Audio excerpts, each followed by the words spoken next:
Shalom untuk saudara pendengar yang dikasihi Tuhan Yesus Kristus. Selamat siang dan salam sejahtera untuk kita semuanya. Selamat datang kembali di renungan siang dan doa siang pada hari ini. Semoga saudara yang terkasih dalam keadaan sehat selalu. Kiranya damai dan sukacita Roh Kudus melimpah di dalam hati dan pikiran saudara saat ini. Sebelum kita mulai renungan pada siang hari ini, marilah kita bersama-sama berdoa.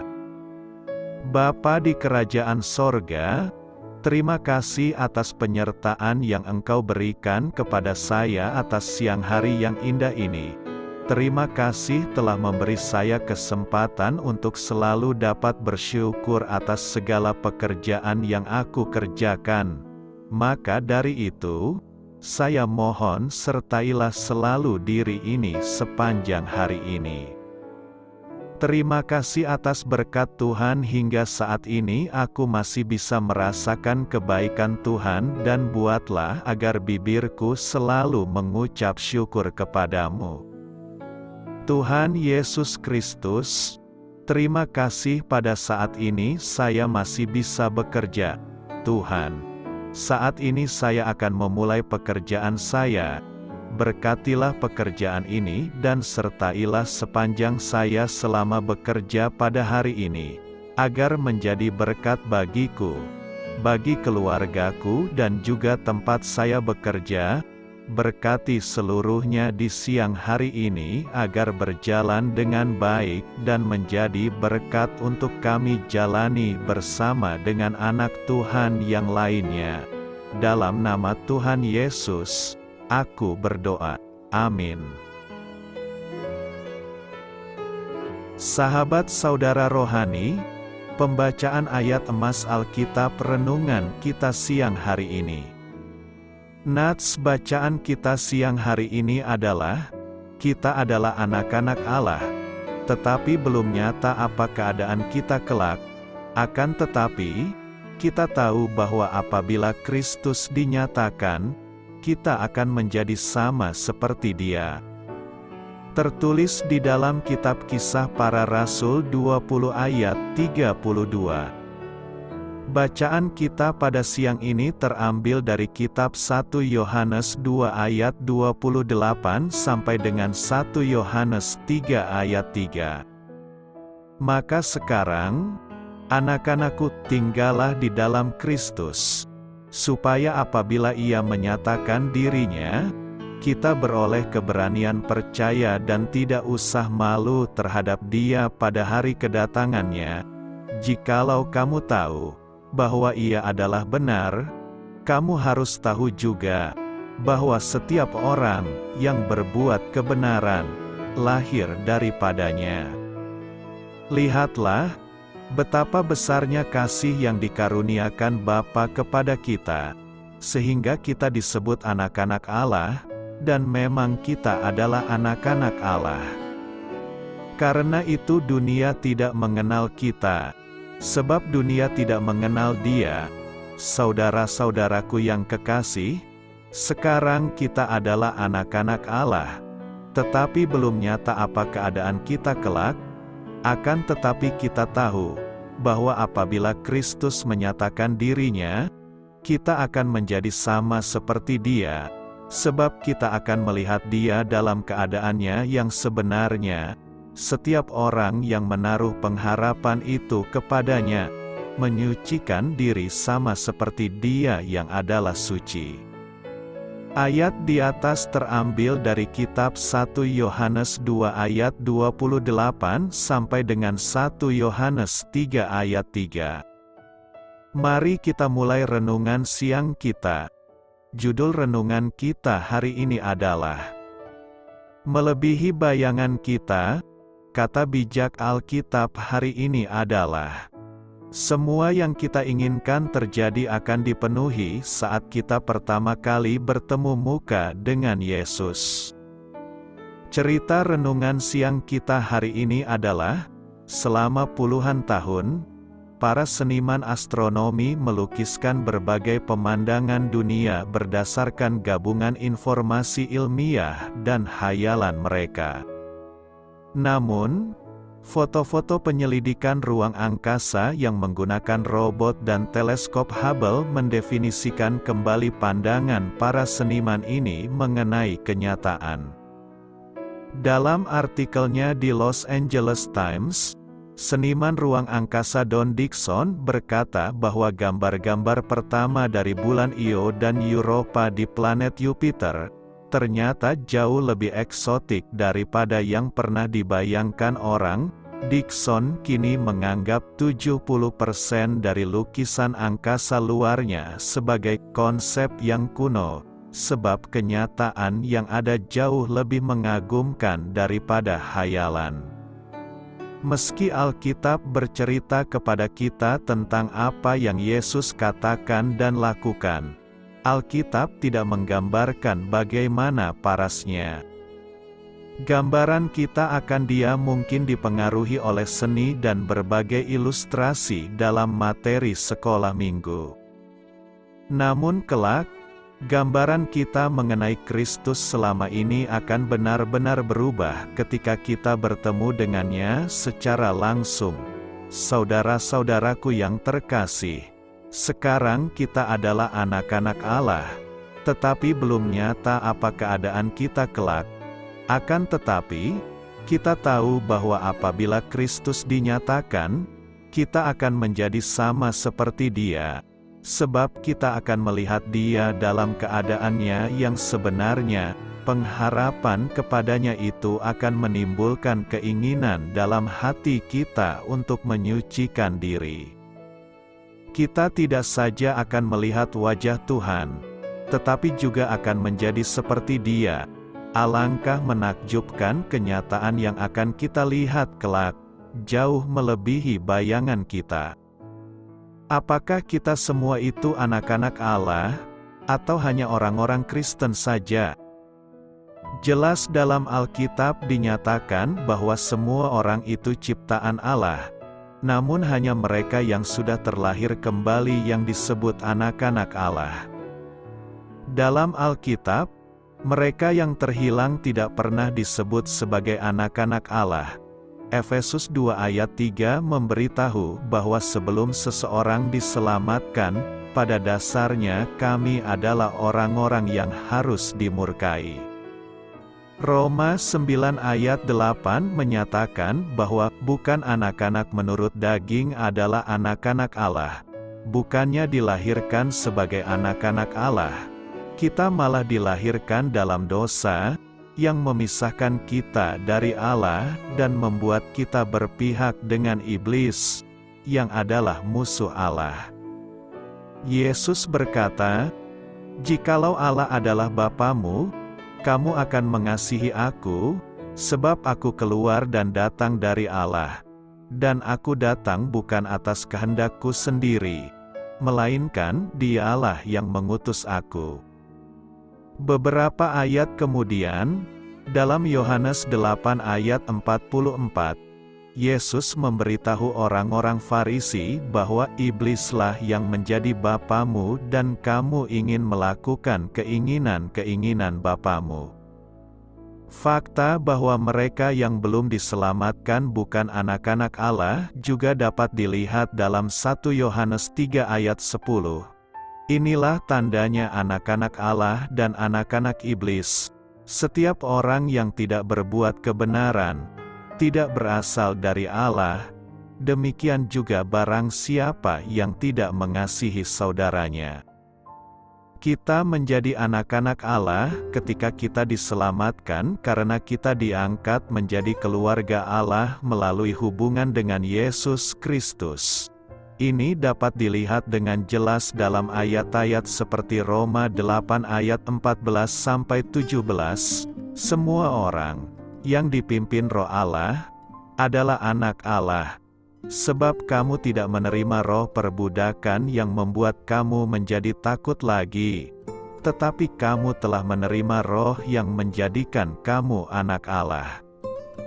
Oleh roh itu kita berseru, "Ya Aba, Ya Bapa, Roh itu bersaksi bersama-sama dengan roh kita, bahwa kita adalah anak-anak Allah, dan jika kita adalah anak, maka kita juga adalah ahli waris, maksudnya orang-orang yang berhak menerima janji-janji Allah, yang akan menerimanya bersama-sama dengan Kristus, yaitu jika kita menderita bersama-sama dengan Dia, supaya kita juga dipermuliakan bersama-sama dengan Dia.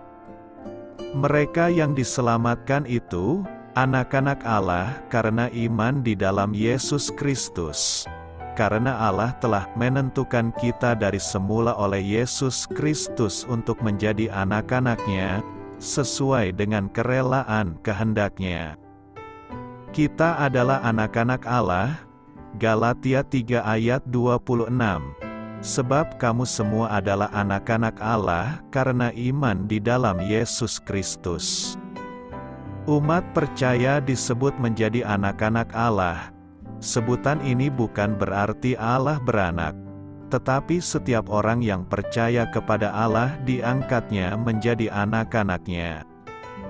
Artinya, umat percaya itu dimasukkan menjadi bagian dari keluarga Allah. Setiap dari kita yang telah diterima dalam keluarga Allah mungkin akan mengatakan bahwa penerimaan tersebut merupakan peristiwa terindah dalam hidup kita. Ketika mempercayai Kristus sebagai juru selamat kita, kita menjadi anak-anak Allah, dan Dia menjadi Bapa surgawi kita. Alkitab memberikan kepastian kepada kita. Kamu semua adalah anak-anak Allah, karena iman di dalam Yesus Kristus. Sebagai anak yang diadopsi ke dalam keluarga Allah, kita mempunyai saudara-saudara seiman, saudara laki-laki dan perempuan di dalam Kristus, dan kita semua mendapat bagian dalam warisan yang kekal. Lebih dari itu, Roh Yesus mendiami hati kita dan memampukan kita untuk berdoa dalam nama Aba, Bapa, bagaikan seorang anak yang memanggil ayahnya, Papa. Ada beberapa keuntungan saat kita menjadi anak-anak Allah.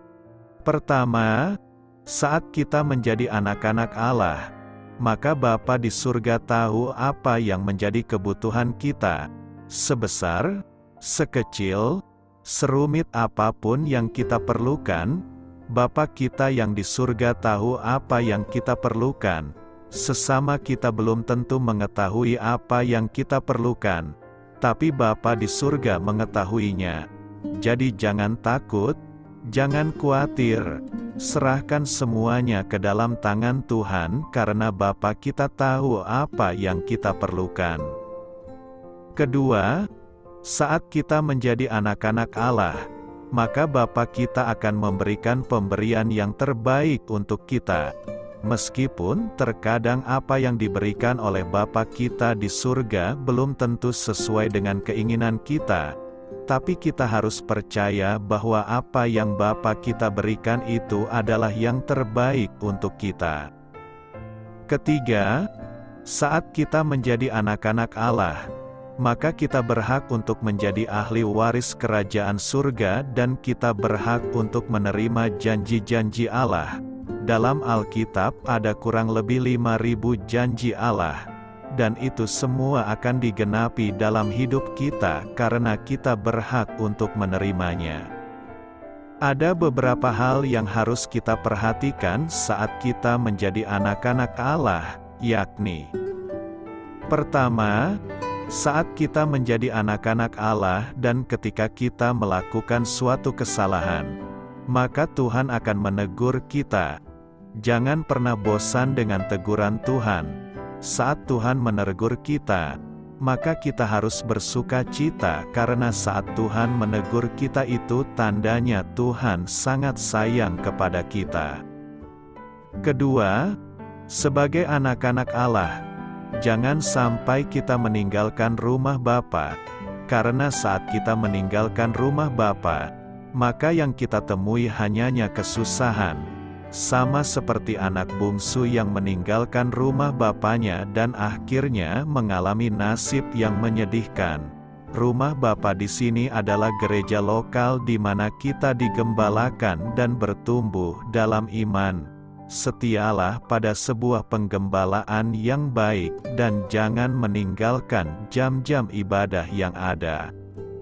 Sebagai anak Allah, kita mengalami keintiman dan perlindungan dari Bapa yang mengasihi, menerima, dan mau mengenal kita. Pengadopsian kita ke dalam keluarganya merupakan penerimaan yang sungguh luar biasa. Dahulu aku seorang asing yang terkucil di dunia, lahir sebagai orang asing, hidup sebagai pendosa, namun aku sudah diangkat anak. Namaku tercatat, jadi ahli waris surga, dengan jubah dan mahkota mulia. Karena itu, bangga dan hargailah diri kita sebagai anak-anak Allah yang tinggal di dunia ini sebagai alatnya untuk memuliakannya. Selamat memulai karya dalam minggu ini untuk Tuhan. Doa saya menyertai saudara sekalian. Saya memberkati Anda agar sewaktu Anda mencarinya dari Dia, Bapa Surgawi Anda akan memberikan bagi Anda roti harian Anda. Dalam nama Yesus Kristus, Tuhan yang berkuasa atas alam semesta dan menuntun kita kepada iman yang menyelamatkan, Tuhan Yesus menyertai senantiasa. Tuhan memberkati. Amin.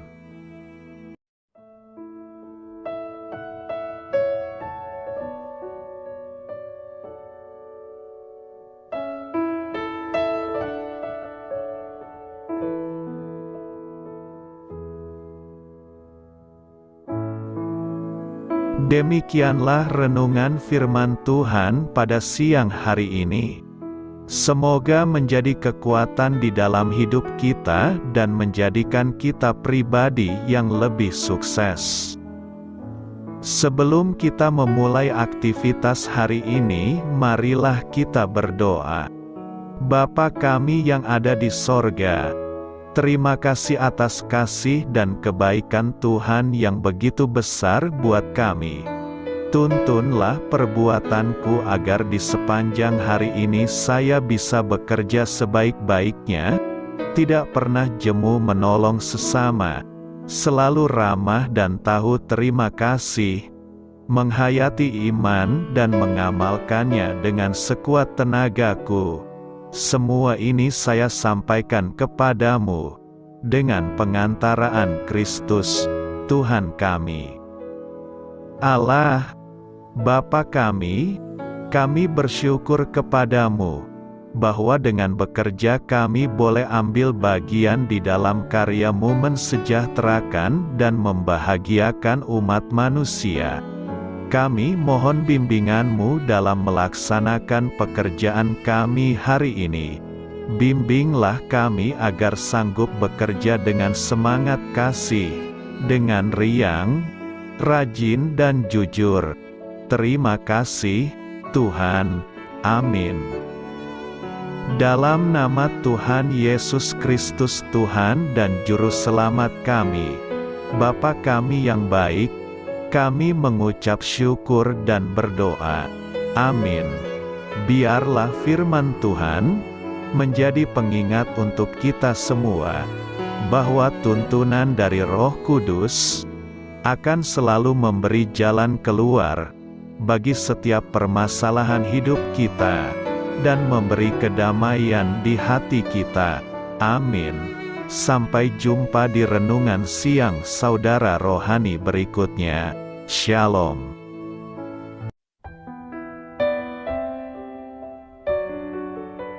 Halo untuk semua pendengar saudara rohani yang terkasih di dalam nama Tuhan Yesus Kristus dimanapun berada. Mari dukung kami, tim redaksi Renungan Harian Saudara Rohani dengan cara memberikan bantuan, kritik dan masukan. Saudara dapat memberikan masukan melalui kolom komentar di bawah atau mengirim kepada kami langsung melalui email yang tertera di layar Anda, saudararohani@gmail.com. gmail.com. Jika saudara terberkati melalui renungan ini, saudara dapat mendoakan kami dan memberikan bantuan lainnya dengan mengirim email kepada kami. Saya berdoa agar saudara sekalian bahagia dan sehat selalu. Amin.